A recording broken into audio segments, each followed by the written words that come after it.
Hey guys, welcome or welcome back. Thanks so much for joining me. Today it's that time of the month again, challenge review time. Let's go through January's challenge entries and pick a winner.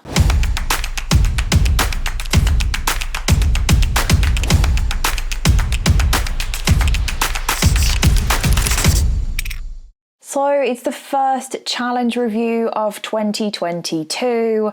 And yeah, I'm loving the rhyming that I can get out of 2022. I think it's great. Okay, so if you're new here, hi, I'm Jess. I hate saying this, I really do.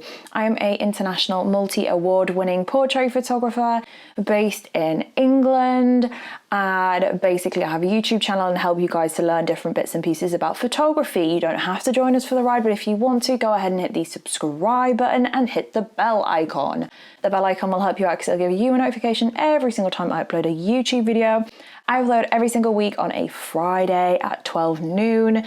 So yeah, if you don't want to miss anything, then hit that button, but you don't have to, and nice people only, everyone else need not apply. There is also, of course, the website, which has got online courses on it. It's got the premium membership resources on it. It's got like other stuff on it, basically. So if you want to have a look, then you can have a look, but no pressure, and it's all good in the hood. So what are the monthly challenges? Every single month, calendar month, so the first to the last day of the month at midnight UK time, we do a challenge, basically, where people can enter pictures on Instagram using a hashtag and a tag, and then basically I sit and have to go through all of the pictures and pick a winner. So yeah, that's what we do. So if you want in, then basically stick around to the end, because you'll know next month's challenge, basically February's challenge. But I would recommend not skipping ahead because you won't learn anything. So yeah, stick with us because it'll be more useful. So on the screen right now, you can see the entries from the January challenge. January was macro month. Now, not everybody has got a macro lens, so we were pretty loose with the definition of macro. And with that in mind, there are some decisions that have been made throughout the kind of judging process to make sure that everybody's got a fair shot. But there is also, because of the standard quality and macro-ness of a lot of the entries, I have stripped back some of the non-macro entries, but I'm going to run through them just so that everybody knows what's going on and how it works. Right, so on the screen right now, you can see all of the entries that were not duplicated as far as I am aware. Basically, you're allowed one image on that hashtag every month, and if you've got more than one, I will bin them off. Very strict on that. So that is the case. Now, what I've done is I've done my usual method of basically color coordinating stuff and then being able to go in and sort them back later. So let's start with the red group. Okay, red group, this is red group, and I'm also going to add to red group blue group. These two groups are not macro enough, and in some cases not macro at all. Okay, so there were some entries that were just not macro entries at all, and I've actually pulled them off this time because I want to make a point of just saying that the monthly challenges change every month, so I can recognize which challenges these should have gone into, but they've been entered after that challenge was closed. So please make sure that you're looking at the most up-to-date month. Some of the other images were attempts at macro, and very good attempts given the constraints and lenses and stuff that you may have had available, but they're just not macro enough for the rest of the challenge. Okay, so you didn't do anything wrong in that situation. It's just not macro enough, and I'll show you what I mean. Okay, so that is red group and blue group. I'm gonna whiz straight into yellow group next. Yellow group is a group on editing / retouching / not composition, not technical. It's more of like an editing adjustment that really would have helped the image to push it a little bit further. So in this group, we've got some super shots. They've just got a few little issues here and there. So I'm gonna kind of run through and cherry pick some. This one, we've got a little bit of a blue-green cast. This one, I want to kind of investigate in a little bit more detail. There's nothing wrong with this image, per se. There's nothing wrong with it. We've just got the lightest part of the image is very much over here. And actually, the subject, the point of what we're supposed to be looking at, the lighter part of the image, is not the little schnozzle there. And all we needed to do here was just do a little bit of a shadows bump, a little bit of a shadows lift, and now the picture is about the nose and not about this white area over here. Does that make sense? So you could also just bring down the highlights a little bit, or selectively with our masks, I'll link to some Lightroom masking feature tutorial above. But yeah, so that is the situation with that one. This one we could just have done with a little bit more oomph, a little bit more on this one as well. This one is so creative. I just want to give you top props for the creativity here. This is super creative, but there's a white balance issue because as far as I know, unless the dog is dyed, the dog would not be purple/blue. So make sure that you are getting your white balance correct in some way, shape or form so that the dog is an accurate version of its colour, okay? Really important, really important. Now the reason why I'm assuming that this is a white balance thing and not like the droplets had a colour to them is because that the background where I would presume the dog is sat is also that shade, is also that color, right? So yeah, just on that point, that's my justification. And then I want to whiz up to this one. Super image. This is a super image. Really like it. Super powerful. And I can tell that you've pulled your highlights. You've just pulled it a little bit too far. So don't go so deep. It makes them a little bit muddy. So make sure you do have those highlights lifting in there. You do want it to be a white husky, right? So we want to be more like here, probably even a little bit lighter on some areas instead of the before. So well done for protecting your highlights. Super well done for protecting your highlights. Just protected them a little bit too much in this case, okay? So then I want to just pinpoint on this one here, which looks like this, okay? And this one here, which looks like this. So let me zoom in on that one so we can see a little bit more clearly. So this one we've got fringing. There is another image that does have fringing in as well, but also your highlights just look a little bit too hot, a little bit too bright. Make sure you're protecting those highlights. Super little B. This one, again, kind of similar situation, not with the fringing, but just we seem to have lost quite a lot of the data and the detail on, is it a chess piece or is it just a figurine? I don't know. Could just do a little bit more protection of those highlights, okay? So where do we go next? Let's do purple. Purple group. Guys, you're amazing. This image particularly is really good. I love it. This one, I love it. I mean, I love them all, to be honest, but these ones is a composition thing, okay? It's not that there's anything like wrong. Everything's fine. Just needed maybe a tweak in the composition. So this one, the main stuff that's happening in the image is over here, but the dog's pointing this way and everything's pointing this way, but then there's no space at this side. Let me show you that big, just so that we kind of are all on the same page here. So the image sort of stops. We kind of want it to go this way. Does that make sense? We kind of want it to move on. Great detail in there. This one a little bit too tight on all sides. This one has a similar situation. Let me bring up two together here. So these two, and I would hazard a guess, I'd also pop in that one in this camp. These are brilliant shots. Genuinely, I was so close to popping them into my final shortlist. Really, really like them. Great spots. There's a lot of information happening that my eyes can read. It's just that they're a little bit tight on the top in these cases, or alternatively, they've got a little bit too much space lower down. So in this one, I feel like we've got a bit too much foreground, this blurry foreground. I feel like you could have just come in and whoop straight above the... what was that noise? Hope? Hope? Hope? Hope? Oh my goodness. Above the watermark, and that would have been a stronger composition. This one needed a little bit more above. This one, because the dog's looking upwards, everything's angled upwards, we've got a little bit too much space below and or a little bit too tight above. Really minor things, but it just held you out of the shortlist. This one, I could probably have done a little bit less on this side. It's a difficult one, this one. I feel like it could have done with being lifted or contoured a little bit more. Okay, right, so then that leaves us with this pot. This is the pot that kind of is swooped, I don't know what my analogies are today, swooped on through all of those other bits, and I kind of sat in this pot of like, let's pick the shortlist now, okay? So in this pot, we've got some really creative shots, and I just want to pick up a couple of them. This one is one I'd like to highlight. So this is a strange situation because I was like, I don't really understand. But then I looked at the carousel that the poster, the creator of this, put on their Instagram along with the entry, and it all made sense. So this is like a mini scene that's set up basically, and it's shot like that. And I thought that's really creative actually, because she was holding the light in a certain way and she's nailed the reflection, and I just think it's super. So I feel like that deserves some credit. This one also, it's like, oh, it's a picture of an eye. not really that interesting, even though it's a gorgeous eye, it's a beautiful eye. But then you look closer, and actually that is the perfect position of a wine glass, seeing the light through the eye. I just think that was really creative. It's something a bit different, and I'm here for it. I like it.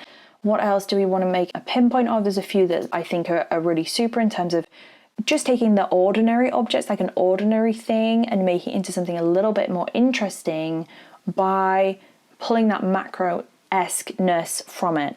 Now, some of them have got a little bit of a busy background. There's a little bit too much going on there for me to focus specifically on Mr. Bumblebee or Mrs. That was sexist there. This one, I just feel like the little Spidey, although absolutely terrifying for me personally, just doesn't jump out enough. This area is the lightest area of the image. So, moral of the story of what we're looking at mainly in this is that you want to make sure that the lightest part of the image is where you want the viewer's eye to go. Make a note of that, because that is a really big tip. Okay, so the lightest part of the image is where you want the viewer's eye to go, or you can utilize the contrast to do the opposite, but usually lightest part, viewer's eye. So I want to just kind of whiz straight on to my shortlist.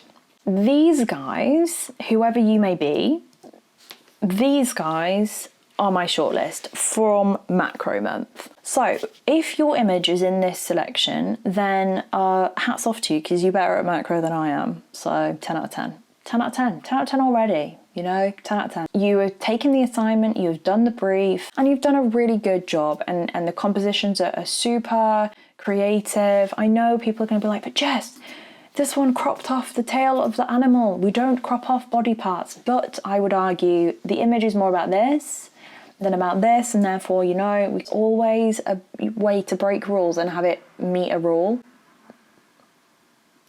I don't know if that made any sense. It is definitely one of those days today, but I'm really enjoying taking myself a little bit less seriously than I have been recently. So, I hope that you do too. So from this pot, we've got some creepy crawlies, we've got some little things, we've also got, some droplets, we've got droplet art, paw print over here, this one over here, we've got flowers, natural world. I feel like we've very much embarked into the natural world category, and I really like it. I like the fact that we've come here. I think it's great. So how do we get down from here? And I know that this is where I find it difficult, because I asked you last time which one would be your winners, and it was quite clear which way people went. Now, do not always go to the brightest image. Although it's the most eye-catching, it doesn't necessarily mean that it tells the best story, okay? So we're looking at this, and I don't want you to be specifically looking at just the brightest image or the most eye-catching image. I want you to look and see the elements of it, the storytelling, the beauty in each image, regardless of how bright it is, regardless of how colourful it is, regardless of how contrasty it is. And then at that point, then pick your winners. So we've got 3 rows here, row 1, row 2, row 3, and we've got left to right. Which one would be your gold pin, your silver pin, and your bronze pin? Pause it, drop it in the comments below, because I really want to hear your thoughts. It was really interesting to see last time. I still haven't actually picked, so I need to go through this in a little bit more detail. What I'm going to do is I'll flick through them, keep them up on the screen whilst you pick. So Instagram resolution, you know what it's like. We've cropped off the names, but it's still going to be tiny teeny on a 5K screen. So we'll go through and have a look. I'm going to just revert because I spotted something, and this won't just be compression. So we've got a little bit of banding happening up here in the top. Banding is something to be really aware of. That one would make me a little bit concerned on that point. A little kitty cat. This is a cool plant. I enjoy the plant.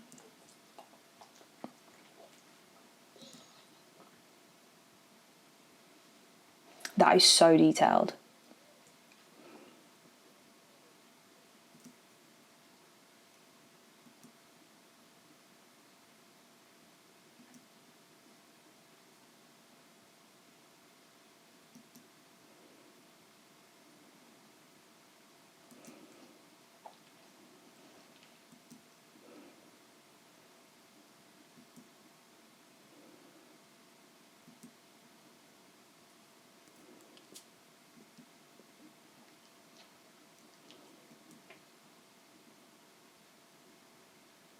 I'm going to try and keep this one quick because any of these could win, theoretically, at this point. Literally any of them could win. I love these ones with our cat in, but my eye keeps going to a certain set. So I'm going to pull a short list now, which is, I just have to do it. So I'm going to go for it, you know?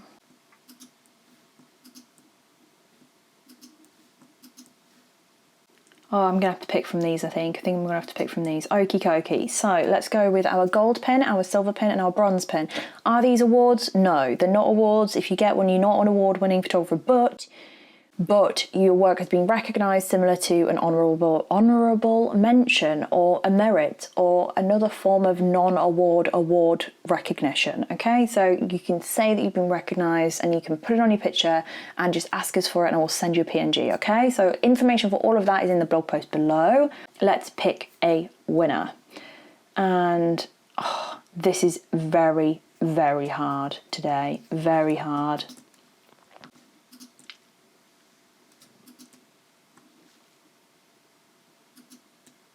Oh, this is tough.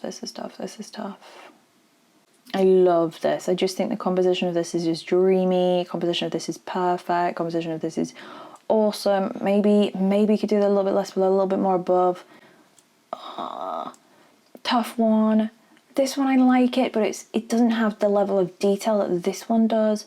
But this one doesn't have the kind of wowness, you know, as this one does, even though they're all epic. And this one is gorgeous. I think the composition and the thought process and the rotation of it and everything is fantastic. But there can only be one gold pin. And this is where people start to dislike the YouTube videos, because I don't pick what they think they would pick. But this is a tough one. The composition of this is fantastic. Okay.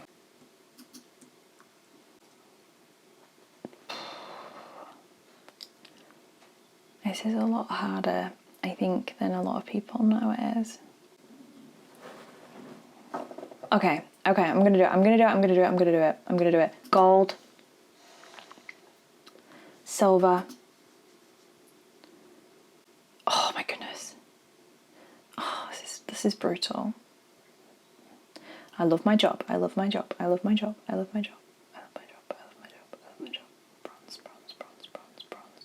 Whichever I pick now is going to be the wrong pick. I know it. There's going to be uproar about it. Let me remove those two because we know that they are. So we're looking for bronze, the last pin. Who has got the last pin? This one just has got the highest impact because of the eye. It's going to have to be this one. Sorry, guys. Oh, they were amazing. I feel like the cruelest person on the whole planet right now. So we've got gold, we've got silver, and we've got bronze. Gold, silver, bronze, and that is our pins. Let's go and find out who these winners are. Okay, go. So the winner of January's challenge is That Pup Lucy on Instagram. The silver winner is Jackie Grace Studio, and the bronze winner is Two Big Bad Wolves. So super well done to each of those winners. Absolutely 100% deserve it in my humble opinion.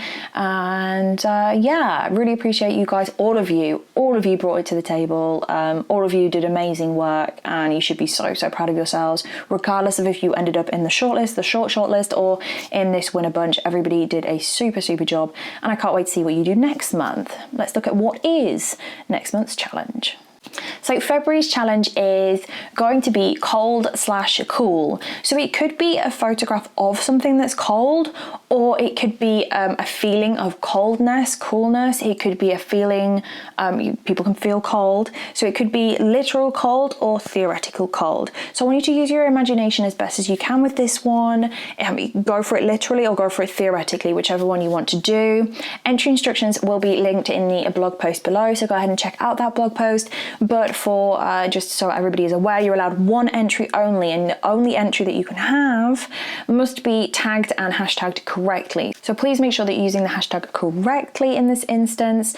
There was also a video released last week which went through how you can export images in different crops, so you don't have to conform to a square crop or a fixed landscape crop or a fixed 5:4 portrait crop. Either you can retain a different crop, because I actually go through carousels and pick the correct image from the carousel so that that can be entered for the photographer in question. So all of that information is in the blog post below. I hope that that was helpful for you. I hope that watching this was useful for you, and I'd love to know your thoughts down in the comments box below. As always, hope you're staying safe and well. Love you to pieces, and I'll see you all again really, really soon.